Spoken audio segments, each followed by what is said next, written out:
Nakakaloka! Gaston, I think you should seek medical help. Baka magkaroon ng nervous breakdown ang mami mo dahil sa sobrang pagdadala ng natin. Magkakonsult po ako. So bang ikaw si Lalo? Oo. Dahil sa inyo ni Gaston, hindi ko na mababawi ang dati kong pagkatao. Ano yung bakit sinagawa sa akin to? Pero saan ba kayo higit na nalulungkot? Dahil sa napatunayan niyong peke pala ang nakilala niyong si Lalo? O dahil sa minsan pa ay napatunayan niyong mali ang pagkakakilala niyo kay Lola?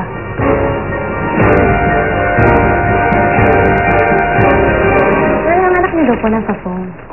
Ah, sige. Pang-i-connect na namin sa line ko. Salamat. Hi, Daddy. How are you? Nagkita na ba kayo ni Tita Lola? Hindi pa kami nag-uusap eh. Kasi nasa meeting pa siya. Hindi pa nasasabi niya siya ang love niyo? Hindi pa eh. Excuse me, sir. Gusto daw po kayo makausap ni Mr. Ramirez regarding your proposed budget? Ah, sige. Pakisabi na lang na papalinga ako sa assistant. Ngayon na. Hello? Anak? Kailangan ko na umalis ha. May sikasuin pa si Daddy eh. Yes, I will see you later. Okay? I love you. I love you too. O ano? Magkiyata na ba ulit si Sir Pakulo at si Lola? Hindi niya pa nasasabi na siya ang love niya. Naku, mukhang mapapahag ulit si Lola. Kaya kung sa bagay, kaya beses niya rin naman siya sinaktan ng daddy mo. Hindi naman kasalanan ng daddy yun eh. Nagkahiwalay sila dahil sa akin. Sa fairness sa'yo, tinuod yun. Kaya dapat ako rin gumawa ng paraan para magkabalikan sila. Tita Iris! Tita Iris! Oh! Ano ba naman niyo kung makatawag kayo? Nandito lang ako. Bakit? Gutom ka, no? O ano yun? Samahan niyo ako, may pupuntahan tayo. Salidad. Ikaw ba ang babae na nasumpa kay Lola? Ikaw ba si Sarah? Bakit mo nagawa yun? Para ipaghiganti ko ang kamatayan ng aking kapatid. Gusto kong magtusa siya ng maigi. Gusto kong maramdaman niya kung gaano kahirap maging babae. At hanggang kailan mo siya parurusahan? Hanggang kailan siya mananatiling babae? Habang buhay, hanggang hindi ko nakikita, nagdurusa siya ng maigi. Hindi ko hahayaang makabalik siya sa dati niyang anyo.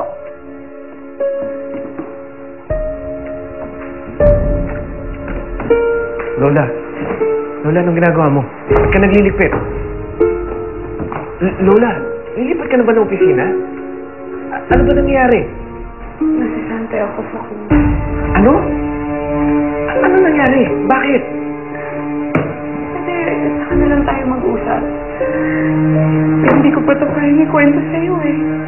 Lola, what's going on? Anong problema? Nakikita mo to.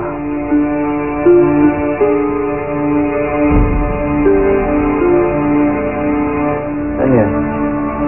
Bato? Anong gagawin mo dyan? Hindi lang ito simpleng bato. Dahil ito ang susi upang maging si Lalo siyang muli. At itatago ko to kung kinakailangan hanggang sa aking hukay. Oren? Facundo, hindi mo rin naman maiintindihan eh. Pwedeng pabayaan mo na lang ako, ha? Leave me alone. Lola, hindi. Hindi ko kayang gawin yun. Hindi ko kayang gawin yun, lalo na't alam kong may problema ka.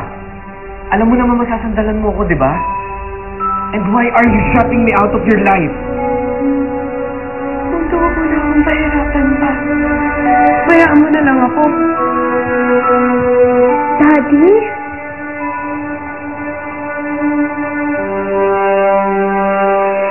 Oren, mabuti dito naman siya.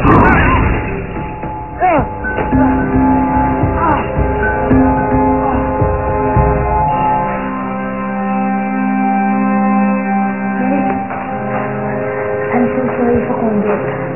Pumilit si Melissa na pumunta dito sa opisina niyo. Gusto raw niya makausap si Lola. Ako? Teka, di ba ikaw yung tumulong sa akin? Tumpak! Pero paano ka naman... Ay, mahabang kwento. Tita Lola, nag-aaway po ba kayo ni Daddy? Bakit po? Dahil ba po sa akin? No. No, Melissa. Of course not. Tita Lola, sorry na po, naging bad ako sa inyo noon. Dahil sa akin, nagkahiwalay kayo ni Daddy. Pero, mahal na mahal ka ni Daddy. At simula nung nagkahiwalay kayo, palagi ko siyang napapansin na malungkot. He wants to be with you. Please naman, huwag mo nang pagalitan ang Daddy ko.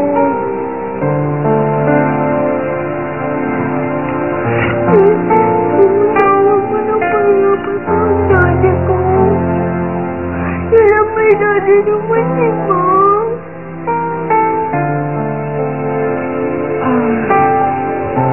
Melissa? Good night. Bye-bye. Mag-alipit.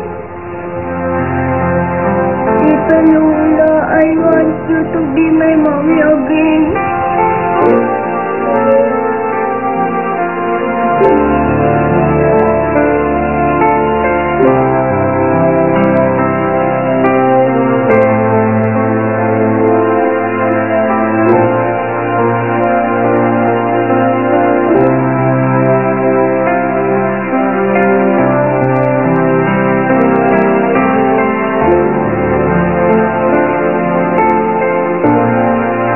Pamilya niya. Kaya natural lang naman siguro kung tututol siya sa relasyon namin ng daddy niya. So you mean, nagbagong buhay na siya? Parang, nung niyakap niya ako, naramdaman ko naman na sincere siya. At saka in fairness naman kay Melissa, bait na bata yun. Pero ang problema doon, at least everybody happy.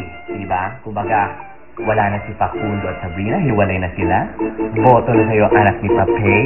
At wala nang malaking hadlang sa inyo ni Facundo. Perfect. Akala ko iba ka. Kamali ako.